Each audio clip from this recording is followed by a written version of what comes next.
जय श्री राम दोस्तों, आज हम बैसाख मास के 25वें अध्याय का पाठ का श्रवण करेंगे। जो ये बैसाख मास का अंतिम अध्याय है और इसके श्रवण करने मात्र से ही हमारे सारे पाप दूर हो जाते हैं। तो चलिए शुरू करते हैं 25वां अध्याय। बोलिए विष्णु भगवान की जय। बैसाख मास की जय। बैसाख महात्म की जय।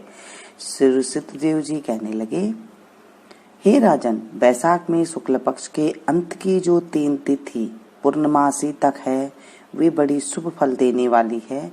ये तीनों तिथि पुष्करिणी कहलाती है। ये समस्त पापों को दूर करने वाली है।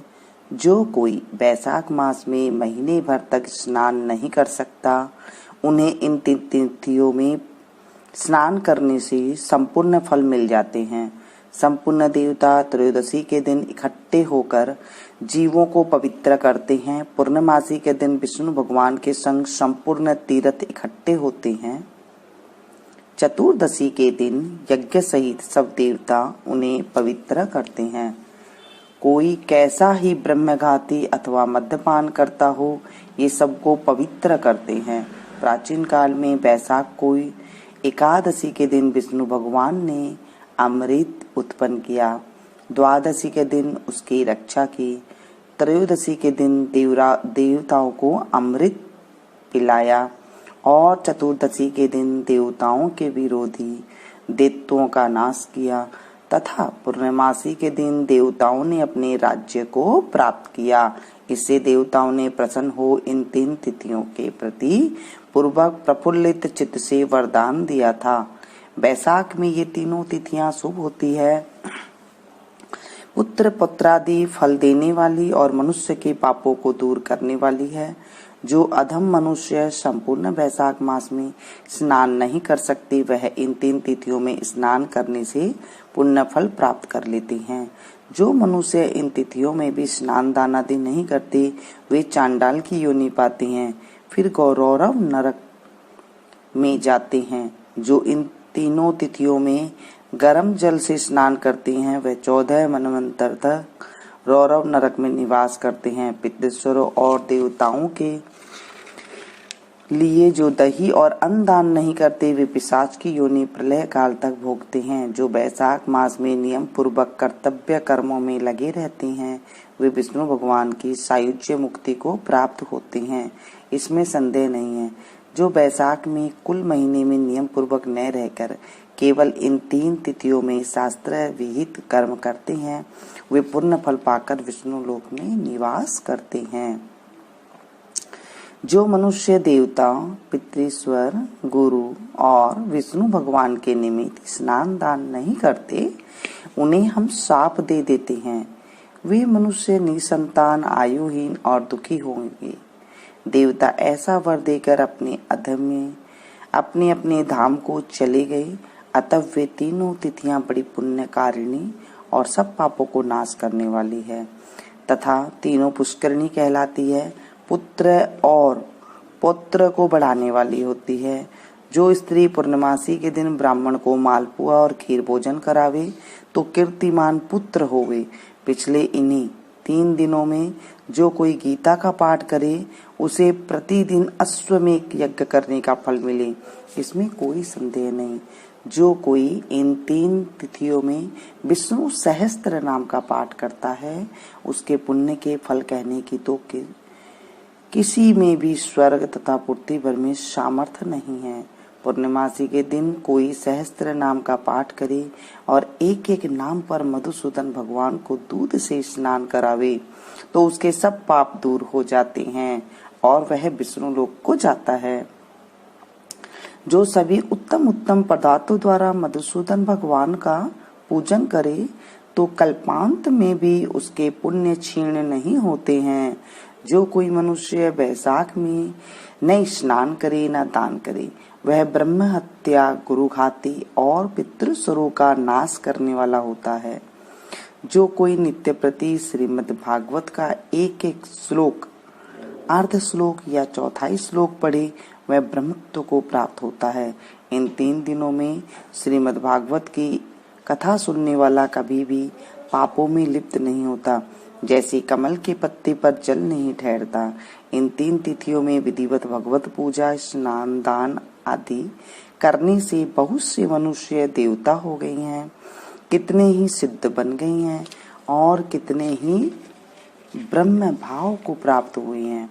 ब्रह्मज्ञानी अथवा प्रयागराज में मरने से मोक्ष मिलता है, अथवा बैसाख मास में नियम पूर्वक स्नान करने से मोक्ष मिलता है।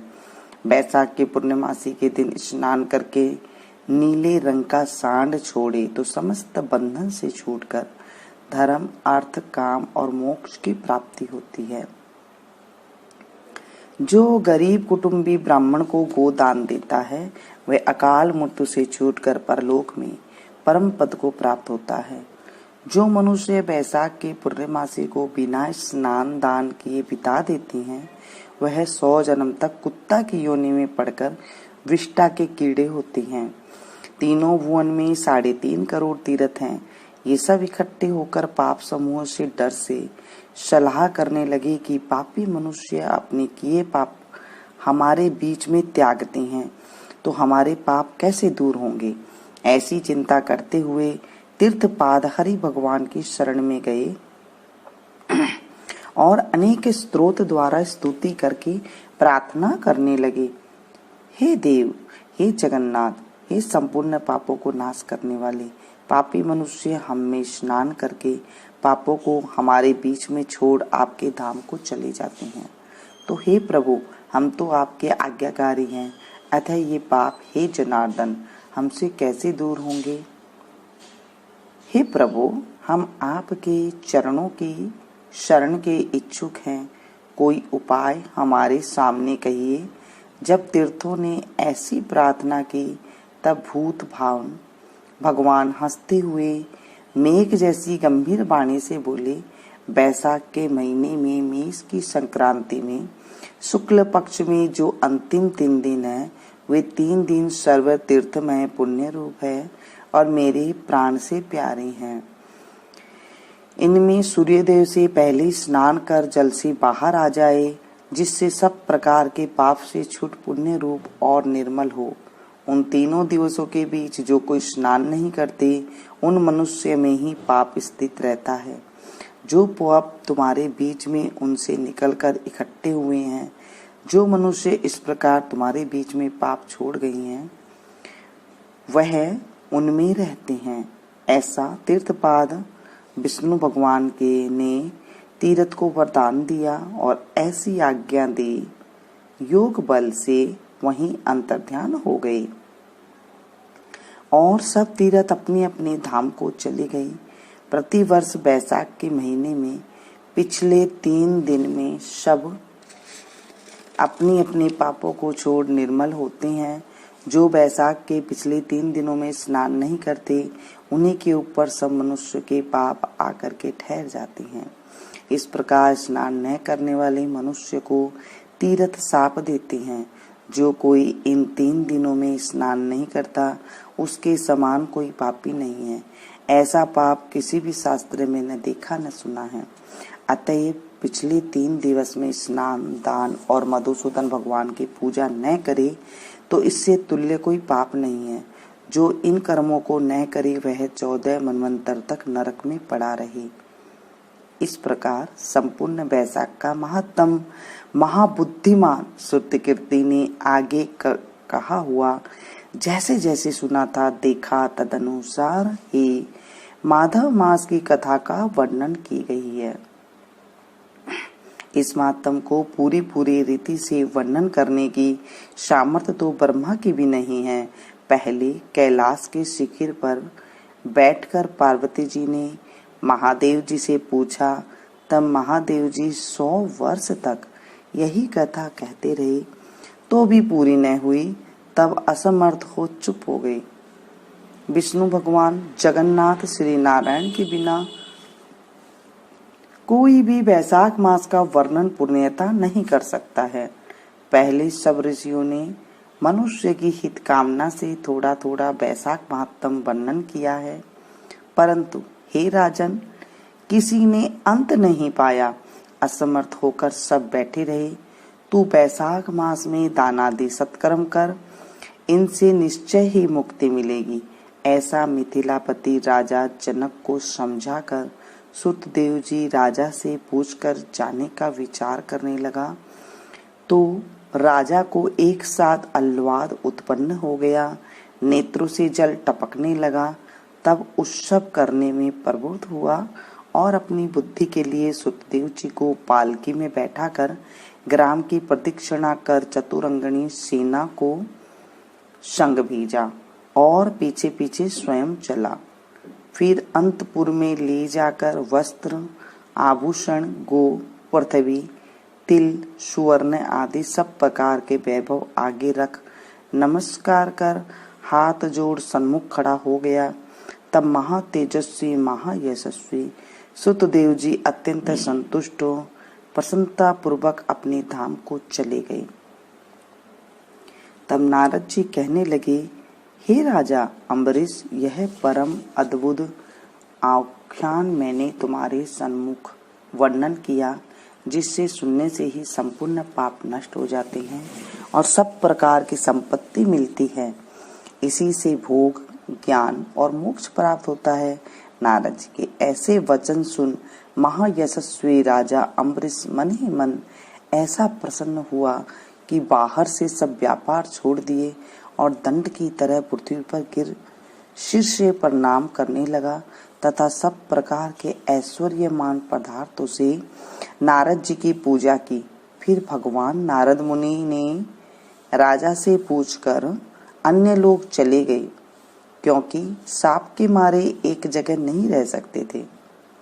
राजर्षि अम्बरीश भी नारद जी के कथानुसार शुभ धर्मों का आचरण करते हुए निर्गुण भगवान में लीन हो गए। सुत जी बोले, जो कोई इस पाप के नाश करता और पुण्य बढ़ाने वाले परम अद्भुत आख्यान को सुनता अथवा पाठ करता है, वह परम गति को प्राप्त होता है तथा जिसके घर में हाथ की लिखी पुस्तक है, उसके तो हाथ में ही मुक्ति है, सुनने की भी आवश्यकता नहीं होती। बोलिए विष्णु भगवान की जय। बैसाख मास की जय। बैसाख महत्तम की जय। ये हम लोगों ने पूरे बैसाख के महत्तम का पाठ किया।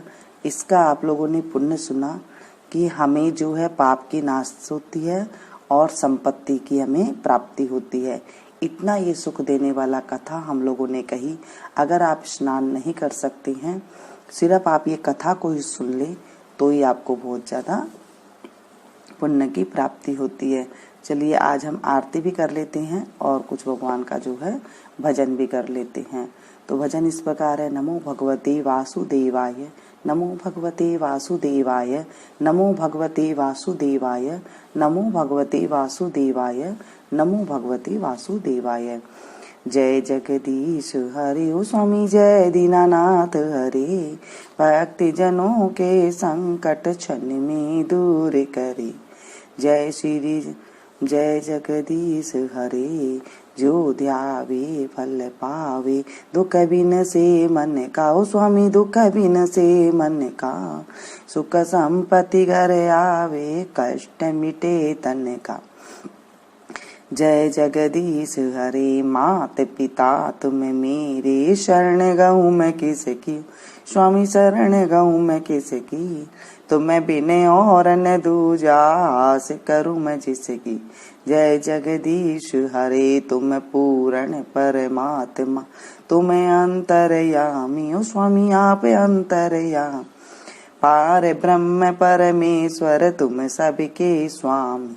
जय जगदीश हरे, तुम करुणा के सागर, तुम पालन करता, ओ स्वामी आप पालन करता, मैं मूरख कल कामी, मैं सेवक तुम स्वामी, कृपा करो भरता। जय जगदीश हरे, तुम हो एक अगोचर, सबके प्राणपति, स्वामी सबके दयापति, किस विध मिलूं दया मैं, तुमको मैं कुमति। जय जगदीश हरे, दीन बंधु दुख हरता, ठाकुर तुम मेरे, स्वामी रक्षक तुम मेरे, अपने हाथ उठाओ द्वार प्रणाम तेरे। जय जगदीश हरे विषय विकार मिटा, पाप हरो देवा स्वामी कष्ट हरो देव।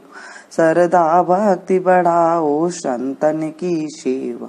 जय जगदीश हरे श्री जगदीश की आरती जो कोई नर गावे, स्वामी प्रेम सहित गावे। कहते शिवानंद स्वामी सुख संपत्ति घर आवे। जय जगदीश हरे, जय जगदीश हरे। ओ स्वामी जय दीनानाथ हरे, भक्त जनों के संकट क्षण में दूर कर।